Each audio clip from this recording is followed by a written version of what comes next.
Whoops, I was muted there, but we're gonna get started.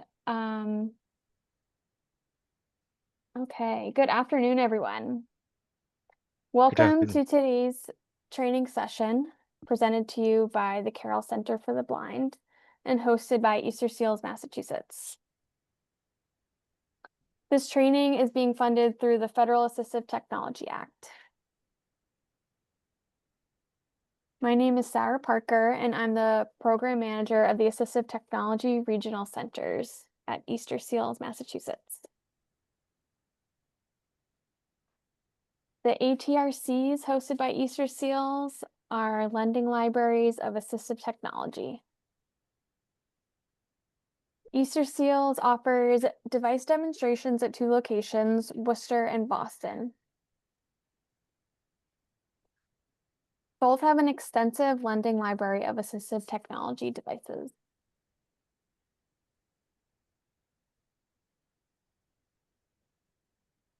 Residents of Massachusetts can visit our centers to learn about, try, and borrow AT free of charge for 30 days. Thousands of devices are available to promote increased independence and attainment of goals. Create a free user account and search our inventory at the web address massability.at, the number 4, all.com. You may also call us for further information at 617-226-2634. I will be your moderator for today's session, which is accessibility for designers and developers. We thank you for joining us for this informative presentation today. And some brief housekeeping items before we begin. CART transcription is available on the closed captions. Closed captions are available by clicking the closed caption button that's at the bottom of the screen. If you have questions, please submit them in the Q&A section. These questions will be answered by the panelists as time allows during the live event. This training will be recorded and available for viewing at your convenience. There will be a brief survey available at the end of the session, which we would appreciate if you could complete, as the insight provided will allow us to create more presentations of interest to you in the future. And now, please allow me to introduce you to our presenters, Brian Switzer and Colleen Gorman, who will get us started. Hi, everyone. My name is Brian Switzer. I'm the Program Manager of Accessibility Technology Training and Research over at the Carroll Center for the Blind. I'm delighted to be here today. The Carroll Center serves people of all levels of vision loss and every age as well. So we're excited to be here, and I'll let Colleen introduce herself. Hi everyone, I'm Colleen Gorman, and I've worked with a wide variety of assistive technology users in the public school field, as well as a few years at the Carroll Center. So I will be sharing my views of AT through that lens. Yeah, we hope you'll find it informative. We're going to be talking about a wide range of assistive technologies as well as a wide range of ways to test and remediate website so that your digital materials are accessible. We'll start off with the second slide on what we're going to discuss today. We're going to talk about who accessibility affects. If you are thinking in your head, everyone, then you are probably on the right path. The role of accessibility testing and testers and developers. Some need to know laws and regulations. Some tools and assistive technologies. Method for testing and method for remediation. And then we'll cover some resources at the end. So we'll move to the next slide. So who does accessibility affect? as I mentioned before, affect everyone. For some people, it's just it can be a minor inconvenience to have a website that's not very accessible, all the way to totally inaccessible. I am someone who relies solely on a screen reader for access in computers and cell phone. So there has been times when a certain web browser has been totally inaccessible, can't even use it with a screen reader, and that definitely presents a lot of barriers. So blind and low vision people, as you can imagine, people who have some functional vision will access their computers and cell phones in a different way. They might be using read magnification programs or high color contrast or other ways to ensure that they have access to digital material. We'll also be talking about people with cognitive challenges and how digital material can be made more accessible for them. The deaf and hard of hearing community is also affected by digital accessibility. I myself am also in the body of it being a member of the hard of hearing community. We'll also talk about how digital accessibility affects people with motor disability. And of course, we can't forget the aging population. One way to think about disability is if you are someone who typically able-bodied, you'll be in that position only for so long in life. As we grow older, we lose our hearing, we lose our faculty, we lose our vision, and so that presents a lot of challenges. And so we all, at some point in our life, will probably need some kind of accessibility to help us access digital material. Over 70 million adults in the United States report having some kind of disability. So it's a large chunk of our population. And as we'll talk about it, it's not beneficial for that group. It's all legally mandated to support that group. So on the next slide, some need to know laws and regulation. The basis for a lot of the regulations out there that affect digital accessibility are based on the WCAG standards. A consortium of people get together and talk about what are the expectations and policy for what make a digital material acceptable. And these policies are what inform legislators, both in the U.S., in Europe, in Africa, and other places about what constitute a website being acceptable or inacceptable. So there are 3 different levels: the single A, double A, triple A. And I can't help but to think about baseball every time I hear those standards. So AAA is the highest, right? In baseball, that's the highest you hit before you hit the major leagues. So AAA is kind of the gold standard of accessibility standards.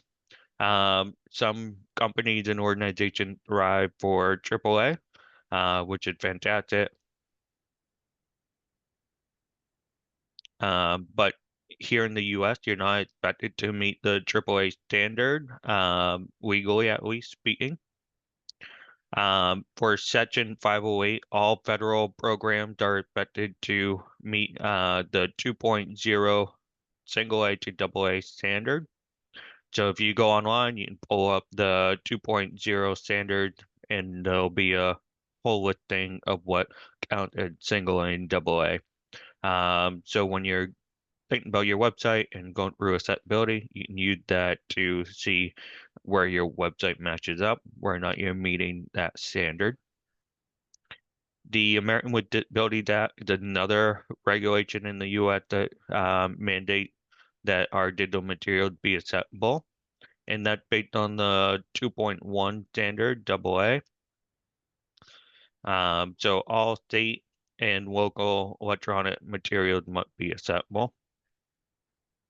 And then recently, as of June of this year, the European Union passed the European Union Accessibility Act that also requires that website are accessible. Anyone who doing business in Europe had to meet the regulations outlined in that act. So we'll talk on the next slide about some important tools and a set of technology. If you've been coming to these presentations, you probably know most of these already. But for any newcomers, we'll definitely talk about some important assistive technology to know about. These are the way people are accessing their computers and phones. So the first one we'll talk about is automated testing. So when we're thinking about website design, don't freak out.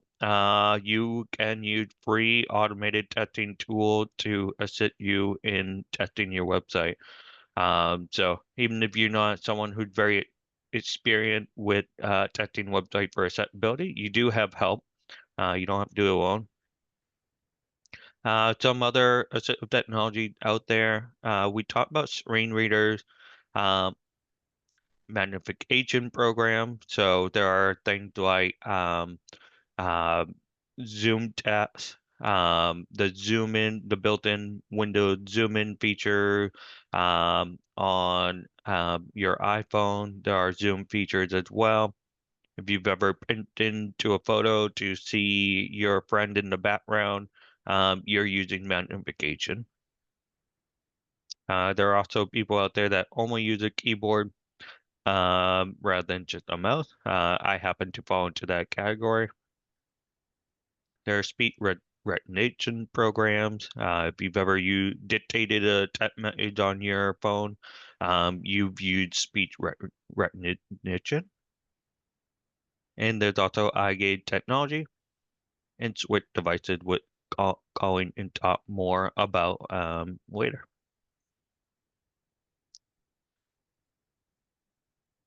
So assistive technology plays a critical role in the daily lives of a lot of people with disability. For a lot of us, it's our only connection to the digital world. Otherwise, we would not have a connection to the digital world. As you can imagine, nowadays it's almost impossible to get away without accessing the internet. Everyone is on social media, everyone's sending emails, everyone's sending text messages. For a lot of us, it's the only means of access to be able. We need to use our assistive technology to access our computers and phone. Yeah, assistive technology also allows us to complete that otherwise would be difficult or impossible to do. So checking time and date. I use my cell phone to check the time, just like a sighted person. But I don't have the luxury of looking at a clock in a room to be able to access that information.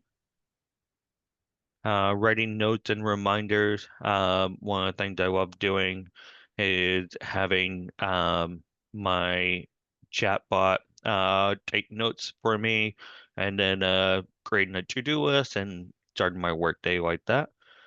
It'd be more challenging to actually write out notes. I can't take a pen and paper and write out my note. Writing reminders. And assistive technology can be helpful for some. So we work with a number of clients might have some who might have some usable vision, but they need to adjust their screens in ways so that they experience less fatigue throughout the day. And then we have other people who solely rely on assistive technology to access their computers.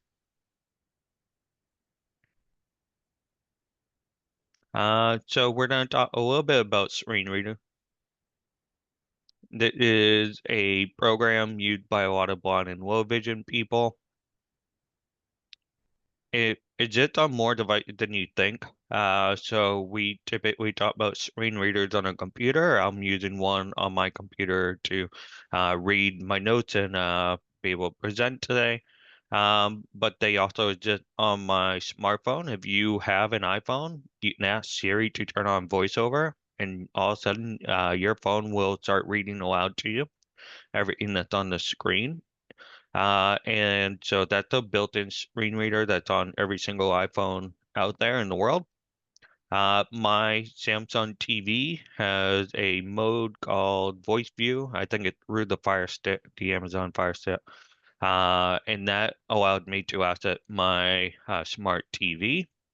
If you have ever been to Wendy's and you use the kiosk, there should be a built-in screen reader there. ATMs are mandated to have built-in screen reader for you to access and take out money. Of course, you have to remember bring your earbuds, which is always a challenge. I don't know anyone who had that a US jack anymore for earbud, but that's technically how we're at the ATMs. Appliances as well, so things like talking clock and watches or other means of speech output.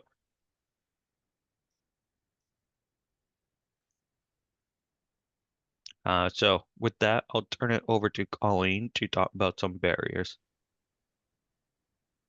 Hi, and just to this slide's just going to reiterate what Brian has said. There's many barriers to accessing a computer or websites. For cognitive, we want to consider that we're not putting time limits on things, and if there are any neurological disabilities, you're not making screens flash because we really want to avoid seizures. And if you put videos in, do they have the ability to hit that replay button or pause so that they can watch it at their pace or go back and get that information? And if you're requiring speech on your website to like speak this in, for one example I can think of is an website that we use for assessing children's reading abilities, and they have to record their voice. This now makes it inaccessible for many of my students because they cannot speak. So what do we do? What are alternatives we can provide them if they don't have the ability to speak? Or what if you wake up and you have laryngitis that day and you can't speak? So just considerations like, is there an alternative we can put in place? I'm not really going to go into vision access because Brian spoke beautifully on that. So I don't think more needs to be added. But hearing, there's many aspects to this. We want to consider, is the background noise necessary? Is it distracting? Could it be turned off so that they can hear the person speaking? If they are deaf or hard of hearing, are closed captions available so that they can read it? Or is there an interpreter so that they can see it? So just considerations to take in for hearing, that there's multiple factors to consider within that one. And then motor access, which I'll go into some things in future slides, but how are they accessing that screen? Is it a switch? Can they navigate with a switch? Have you set up zones and areas on that website? Are they using their eyes in an eye tracker? Because unfortunately, not everybody can use a mouse or computer, or keyboard, so what are we using? And then if you want to play the example of an inaccessible site, this is for a person with a vision impairment and what they would hear. So we're going to play that one.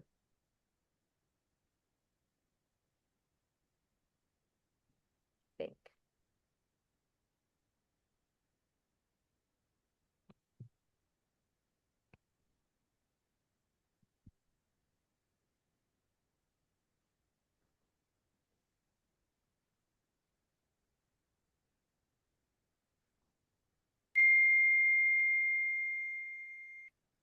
Customer experience with inaccessible website.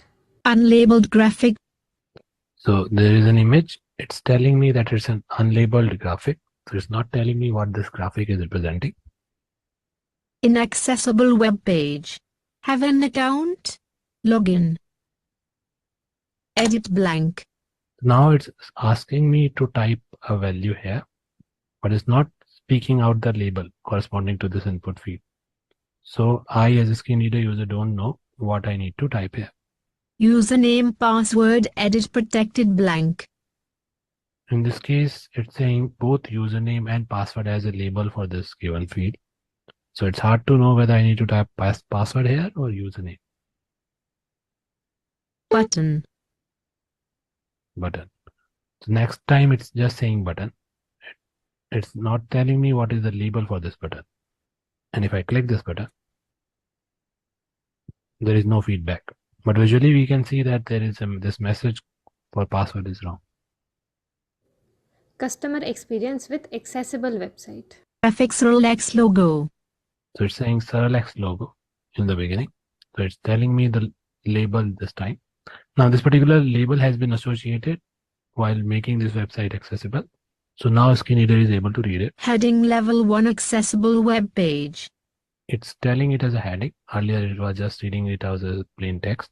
Toggle button not pressed arc mode. Have an account? Login. Username edit blank. So this time it's telling me the label for this input field, which is username. Password edit protected blank. So it's also telling me the label for the second field, password. So I can type password here. Next page button. And when I go to this button, it's telling me the label that this button has is next page. If I click this button, Password is wrong.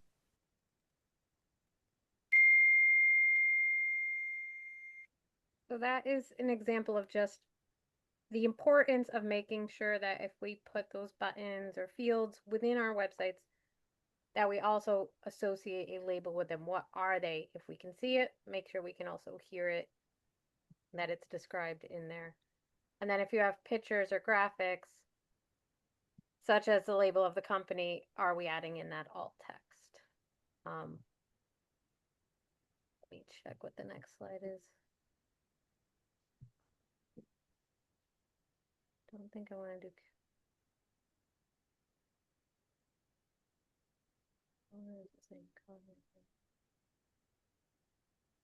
Oh, can you also play the cognitive video on the first one? That was a short one, but it's a good one.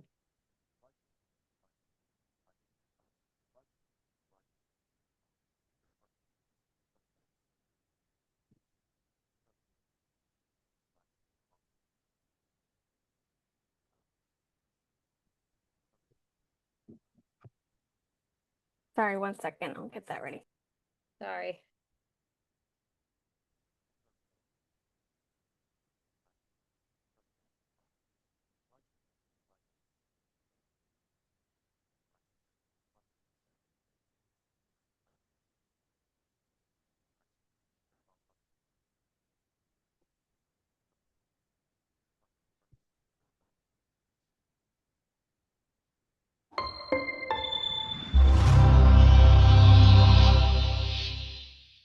Your website might be accidentally excluding 15% of the world, and it's not about super technical stuff.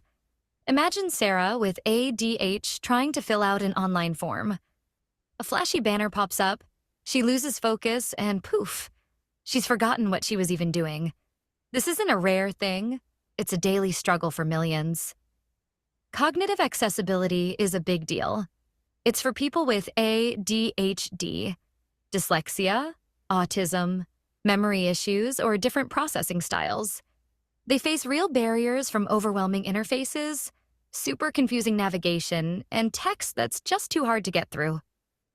Think auto-playing videos hijacking attention, menus with a million options, stressful time limits, and giant walls of text. But here's the kicker. Making sites better for them often makes sites better for everyone. We're talking simple, powerful fixes. Single column layouts are a game changer, keeping focus clear. Use straightforward language. Short sentences, active voice, and words people actually know. Break up content with clear headings and bullet points. And those little things? Like breadcrumbs so you know where you are. Autosave so you don't lose work if you get distracted. And super obvious focus indicators when you're tabbing. Even the latest web standards, WCAG 2.2, are pushing for these, like making sure login processes don't rely on remembering a million things. It's not about dumbing things down. It's about smart, inclusive design. When we consider how different brains work, we build digital spaces where everyone can actually get things done without feeling frustrated or left out. That's the goal, right?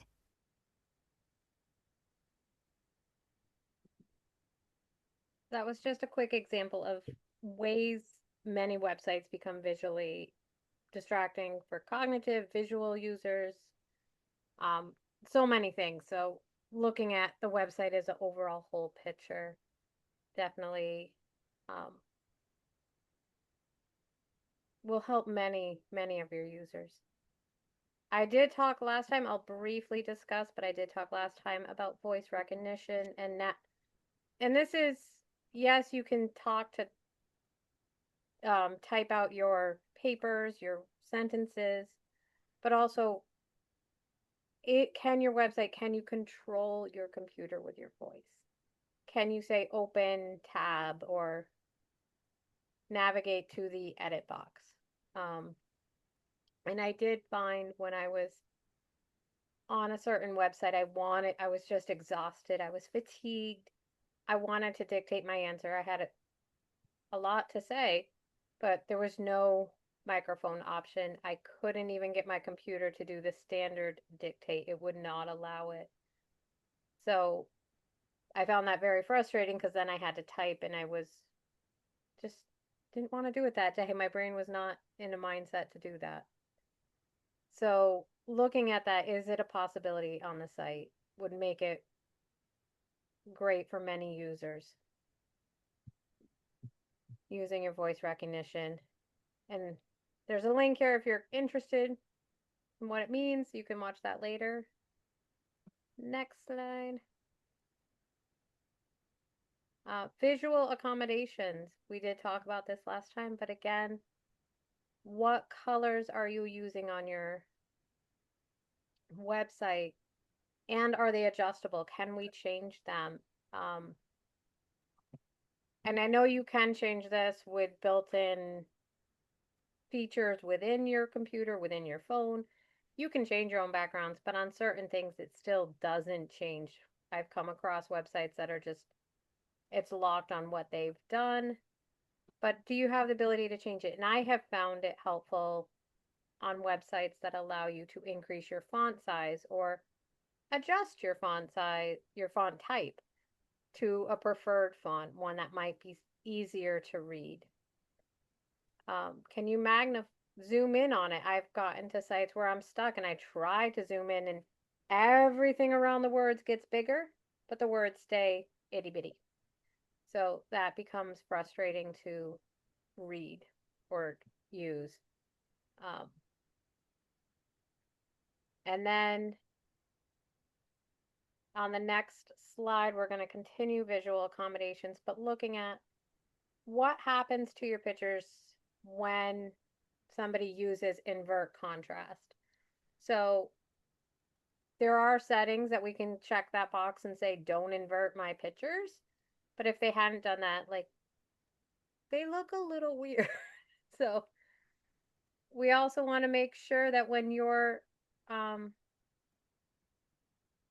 using your visual accommodations, that we're using, if you're using headers and that outline format, that you actually use them appropriately. Don't just make the text big to look like here's my title of the chapter, but you want to set it on your document as a header, as a bullet point, as normal text, because that will help with the navigation when we hear it and see it.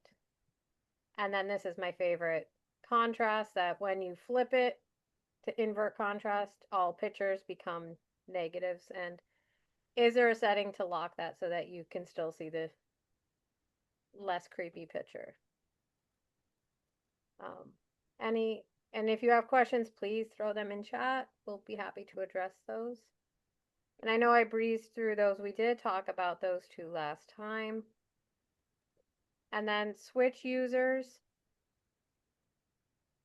This is a big one for many people, and some people may have started using a mouse, and over time, due to a disability, ALS, MS, and all sorts of things. They can no longer use their hands. They had a stroke. So many possibilities. But now, how are they operating their computer? Many are using a switch. At the top of this page, I have a red, it's called a jelly bean switch. It's just a big red plastic dot. They come in various sizes, and you can put them and use them with any part of your body that you have control over. So people might be using their toes, their head, their fingers, their elbows, whatever they can control the easiest. And that is, some use one switch to navigate the whole computer. Some people might use 2 switches. It depends on what setup they have and what their ability for dexterity is for how many switches they use. And in using this, what I found with my students is we want them to be able to go to their zones. So they're going to go through the menus, the big menu choices like menu bar, main page, left, right column. And when they hear what they want, they're going to select that. And then it's going to go inside that menu and give them the choices within that. Then they select again to say, yes, I want this. Typically in doing this, you don't want large, lengthy zones because they are listening through the whole list. Then it's going to repeat, and maybe on the second go around, they're going to pick the item they want. But until they have that motor memory of knowing where their item is, they're going to be listening at least twice through that list to say, there it is. By the time they hit it, it's already gone on to the next one. So they're like, nope, gotta wait. So we want to make sure those chunks aren't excessively long. And I think on the first one, we were going to show the switch accessibility. This is a longer video. It's 13 minutes. But I was going to start and just do one chunk starting at the 4-minute mark. I think it's 4 minutes or 4:20. There's a visual break in that bar.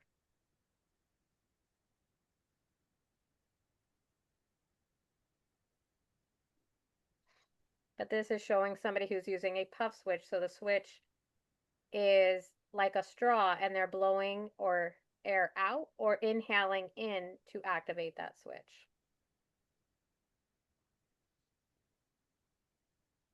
Use virtual tab or gesture. A full user journey. Shopping with a switch. Let's imagine Carlos, who has spinal muscular atrophy and uses a zip and puff switch connected to his Windows laptop. His system is set up to scan through focusable elements on the screen, puff to advance focus, zip to activate and select the focused element. Let's walk through Carlos's journey shopping online. 1. Landing on the home page. Picture him landing on a home page where the interface starts auto-scanning elements one by one. He uses a path to move forward and a zip to select. When the site is built with semantic HTML, where buttons and links are properly coded, this navigation feels smooth and intuitive. But if developers rely on generic div elements styled as buttons without proper roles, it's like Carlos hitting invisible walls. The switch can't recognize them as actionable items. 2. Navigating to the shop. Focus lands on a Shop Now button. He zips to activate it. There is a visible focus ring, so Carlos knows where he is. 3. Filtering products. When the site uses native select dropdowns for filter, Carlos can easily scroll through options and pick what he wants. But custom filters that don't follow ARIA guidelines or ignore keyboard support turn the process into a dead end. He can't get past the first step, and his shopping trip ends there. 4. Selecting a product. Moving on to product selection, well-structured product cards that use clear headings, images, and properly labeled buttons make a huge difference. On the flip side, if buttons rely only on icons without descriptive area labels, Carlos is left guessing what each button does. That uncertainty can mean giving up altogether. 5. Reviewing the cart. When he adds items to the cart, things get trickier. Modal dialogues can be a lifesaver if they trap focus correctly. But if the focus escapes to the background page, or worse, disappears, Carlos can get lost and disoriented, like falling into a maze. 6. Proceeding to checkout. The checkout form is the final hurdle. Carlos reaches the final step, submitting the order. Once he activates the Place order button, what happens next is crucial. If a confirmation message pops up and disappears too quickly, or if it shows up in a completely different part of the screen, Carlos might not even realize the purchase was completed. For someone navigating one focusable item at a time, it's essential that the confirmation message is visually persistent, clearly positioned, and ideally close to where Carlos just was. If it appears in a predictable spot, like just below the order button, and doesn't fade away automatically, that's a win.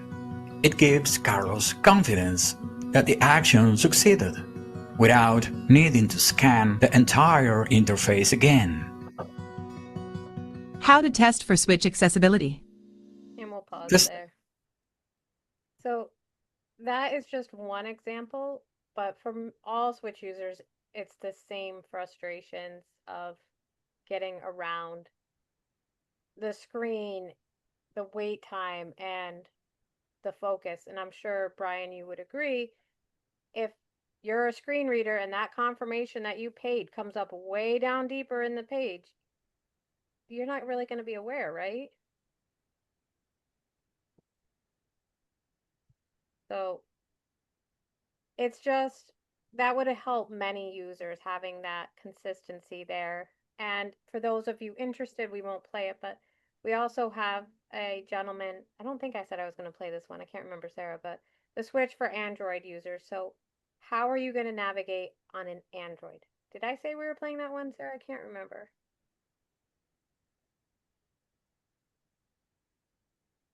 I don't think she can. I'm not sure. Okay, they can watch that one later. If they're curious how a Switch would work on a phone, this is an Android example, but it would work the same with, or similar with Apple devices as well. They are making those Switch accessible, but is the site also accessible? So just a fascinating, interesting bit to watch if you're interested. And then we can look at eye gaze. For this one, the user is going to have, some have built-in eye gaze ability with the front camera, and others, devices, computers, they have what's called an eye gaze bar, and it is pictured here on this page. It's a black bar, slightly smaller than a ruler. It fits across typically the bottom of your screen, but you can also mount it at the top.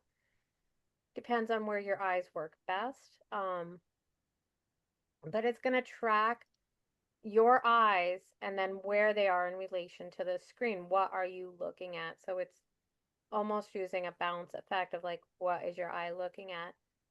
And you have to pause and dwell for a few seconds on an item. You can set that for how long you need to activate the item, the user. It can be different for each person. Some need longer dwell times to actually activate it, some a second or two, really quick. The one thing for this is you don't want targets very far apart. If they're frequently going to go from A to B, going from the top of the screen to the bottom could be exhausting, but also if they're too close together, are they accidentally looking at the wrong thing? So if you ever get a chance to play around with this and try it, I highly recommend it. It's fascinating, and the way the technology has grown for this and is growing, it's less fatiguing now than it was 10 years ago. It used to be a lot harder to activate and use. Now it's super sensitive and easy to pick up your eyes, but I had a video of a girl here, gaming access for your eyes, and how does she do video games using eye gaze? Absolutely fascinating that it's even possible, that we're making it inclusive in that way, and that hopefully more of that comes and is able to be part of our world, because it's great that more people are getting included that way. But just for websites, do we know where the targets are? Do they stand out? I don't know if you remember that inaccessible page we showed you, everything was like a similar color. Would an eye gaze user with a, even if they didn't have a visual impairment or if they had a slight one, can they see those? Because for those of you who couldn't see it, it was a navy blue screen with grayish blue buttons that they were trying to access. So it all blended in together. Very hard to see. Whereas this accessible one was a navy blue screen with white buttons that they were typing in. So it made it much easier and clear as to where those target outlines were. And that is definitely helpful in knowing where you're getting with the eye gaze. And next one. Almost there. And I think we're back to Brian with automated tools. Thank you, Colleen. If you are following along in the PowerPoint, we're going to detour away from the PowerPoint for the next 7th slide. So I'm going to share my screen.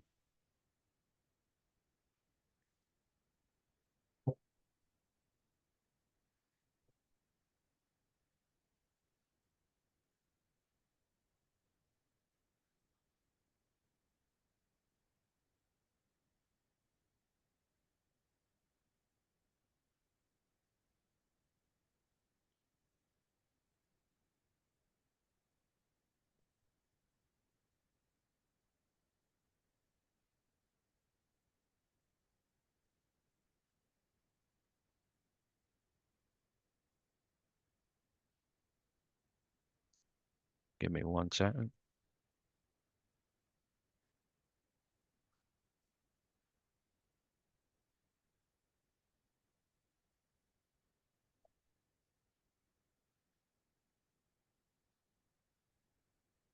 All right.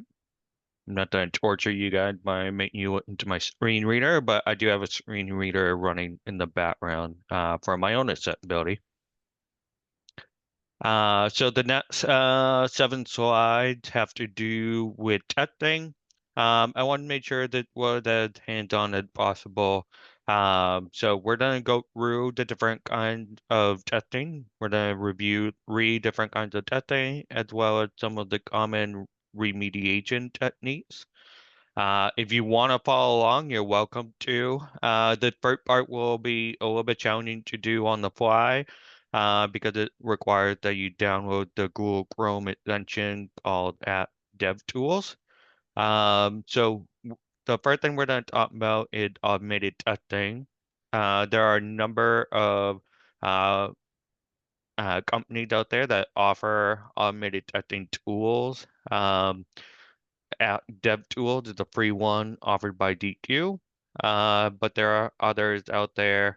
I'll briefly mention Level Asset, Darsuite, there's Lighthouse, there's Wave, there's other ones as well. But today I'm going to show you at DevTools, and I think for a lot of you, you'll like it because it's a free automated checker. Automated checker generally catch about 70% of accessibility issues. That means, of course, they'll miss 30% of them. So it's always good to do additional manual testing. The golden standard of accessibility testing is to do a mix of manual and automated testing, as well as some user testing in addition, and we'll explain why in a little bit. So I have open in front of me CNN.com. If you want to annoy your friends who are website developers, should go run an automated test and point out all the accessibility issues that they have. They will appreciate you forever. So what I already did was I went to the Chrome extension store and downloaded the apps DevTools extension. So now what I can do is open up DevTools in my Google Chrome. I'll do this with Control-Shift-I, and DevTools should pop up.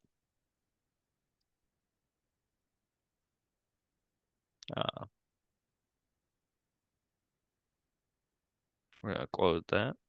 So CNN is open. All right, DevTools opened up. Along the top, you'll notice there's a bunch of different tabs you can open up, and I'm gonna do a bunch of Shift tab to get there. I'm using the keyboard navigate.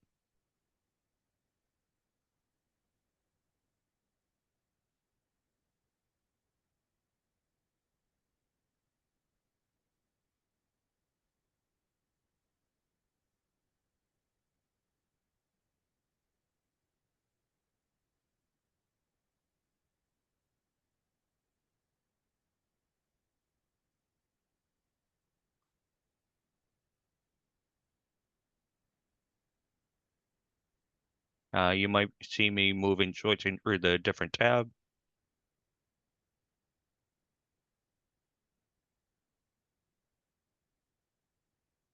And at DevTools tab is now open. And now I can jump down to the button that runs a full page scan.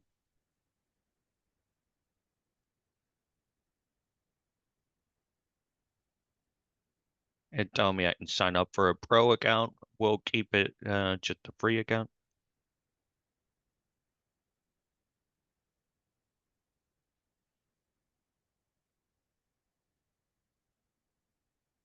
We're going to do a full page scan.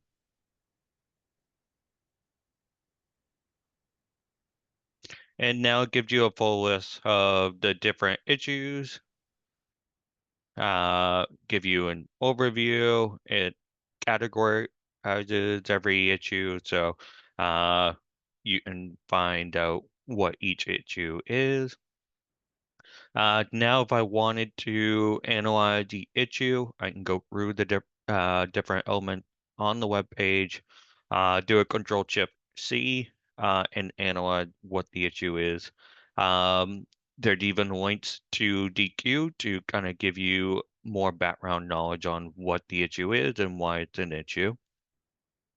So you can run the automated chat to see how the different accessibility issues that are on the web page.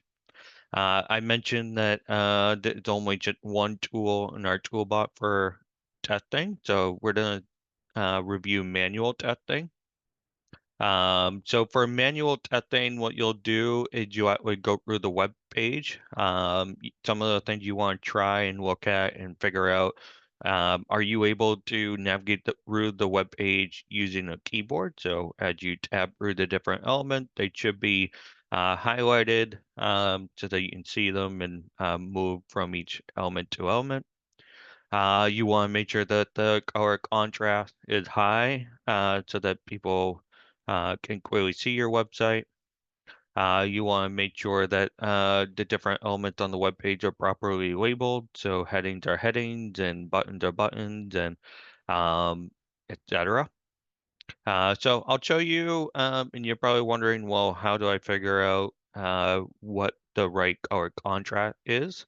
Under the WCAG standard, you should have a ratio of at least 45 to 1. And I realized just looking at a web page, you're like, what the heck does that mean? So we're gonna review a free color contrast checker. So WebAIM offers a free color contrast checker. So that's a great tool to figure out how the different colors compare. You're usually gonna do foreground and background. So your text would be your foreground, what color is the text that you're using versus what the color of the text of the background you're using. WebAIM allows you to enter in the color information 3 different ways. So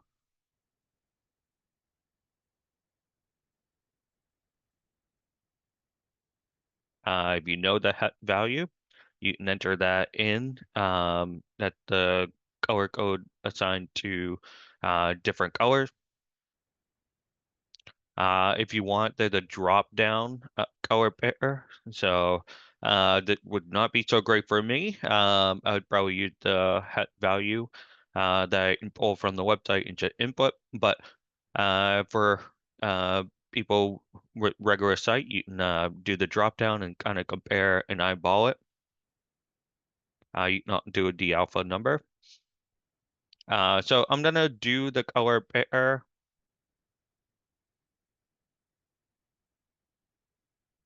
And I'm just gonna pick a random color.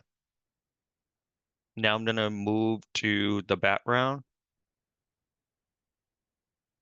And I can pick another color.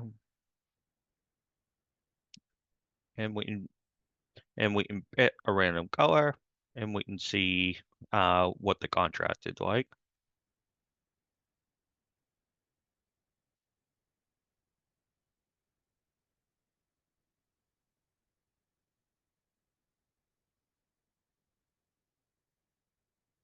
So let's see.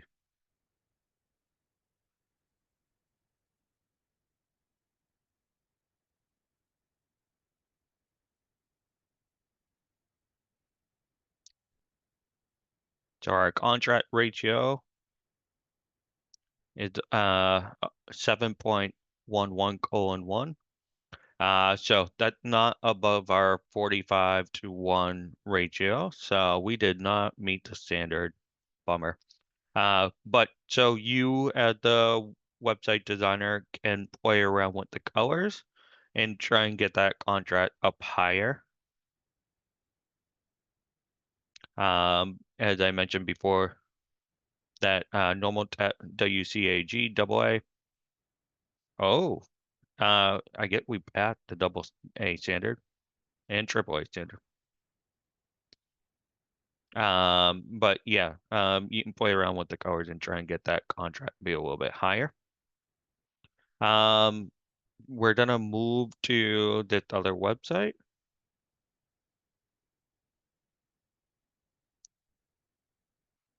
So I'm now on the Uke Catalytics website. There is a accessibility issue on this website. If you noted the CEO quote, the CEO of Think of Us, his quote, is actually labeled as a heading. So we would have to remediate that.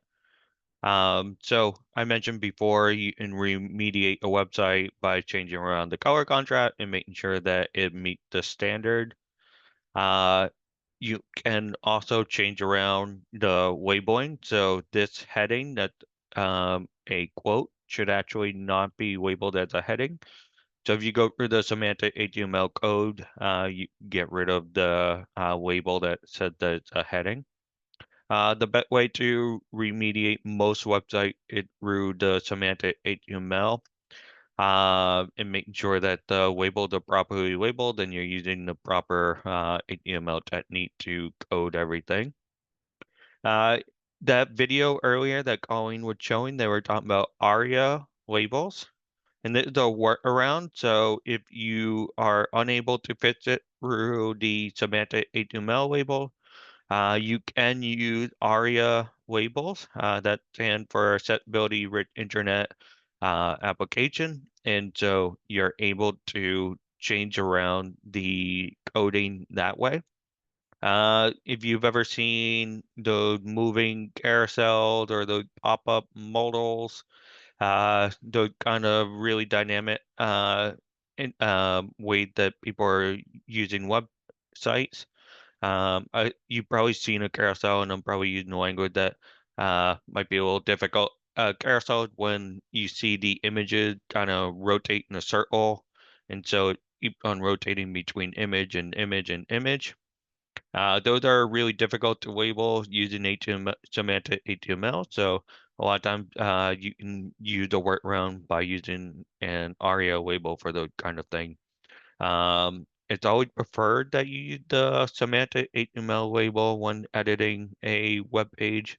But if you do get ARIA labels are a great workaround to support you as well. There are also other ways to remediate as well. But we should also talk about user testing. So we talked about automated testing tools like apps DevTools, Dart Suite, and others. We talked about manual ways of testing, going through a keyboard, tabbing, using spacebar, trying to actually go through the website yourself and address any accessibility issues. The third way you're going to test a website is through actual user testing. So you may want to engage someone who uses the assistive technology that we mentioned. We talked about screen readers and switches and eye gate technology. So having someone who uses that technology actually come and test out the product is a great idea. As you saw in that video with the person doing the online shopping, they were not able to complete every step of the process. And this is why user testing is actually really important. It's not enough that you're going through the website and making sure everything's properly labeled. Someone who's a user can actually go through the website and see and actually try and complete a task from start to finish. When I fly with, I apologize. When I fly with my guide dog, there's only one airline company that I can actually fill out my guide dog paperwork from start to finish. And so that is an example of not just acceptable documentation, but also usable, because I don't need any assistance from anyone else. I can fill out that paperwork from start to finish and enjoy my flight and fly wherever I need to go. Other places, they check the box of being acceptable, but they're not really usable. I, at some point in the process, will get stuck and need assistance from someone else. But the gold standard is to have people with disabilities actually be able to use your website, use your digital materials from start to finish, and be able to complete tasks on their own as much as possible. I'm sure you guys have a lot of questions, but with that, I'll hand it back over to Colleen. Hello. Oops, something in my video back on. Those were excellent, Brian. Thanks for sharing. One thing I wanted to share at the end is under our resources, the very last one, I found this very cool website called The Do's and Don'ts of Designing for Accessibility.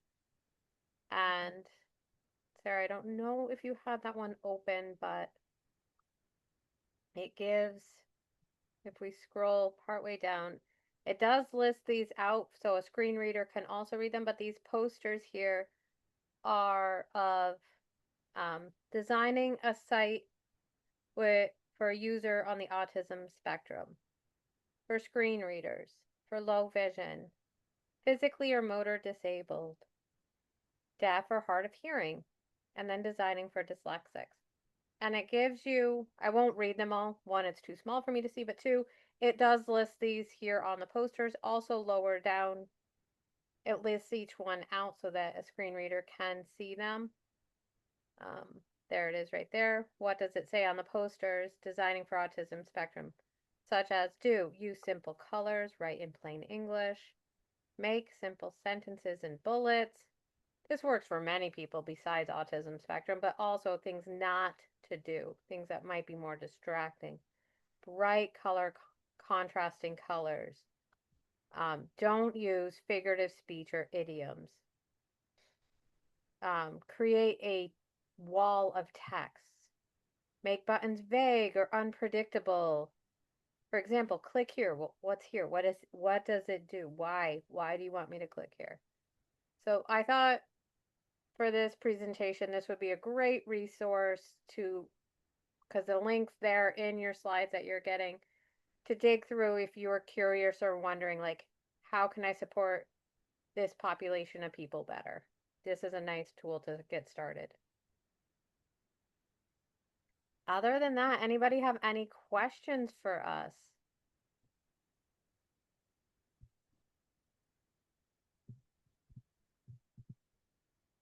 Oh, I'm glad you liked those, Jessica. That's good.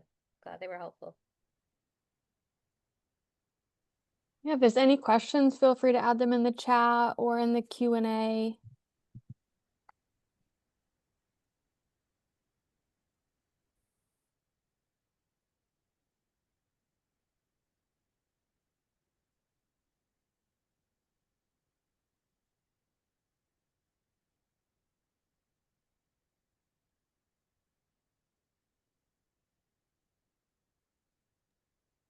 Not seeing any questions at this time. No. I hope we didn't scare them away with all the accessibility challenges with websites and mobile apps.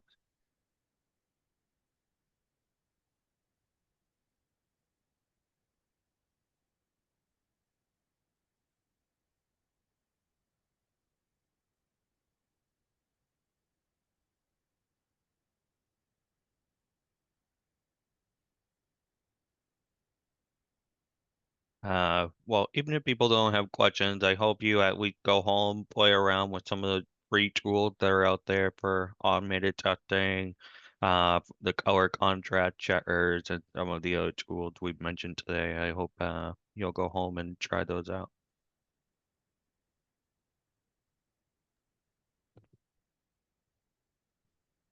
Great, and if anyone thinks of any questions after the fact, feel free to reach out to me or to the presenters. And thank you all again for attending this informative presentation. You will receive a survey, and we would really greatly appreciate your time to complete that. Your feedback is very important to us. You will also receive a link to view this recording, as well as the previous recordings that were part of this webinar series. That's the end of our presentation for today. Thank you all for coming. Thanks, Yes, thank you for everyone. coming.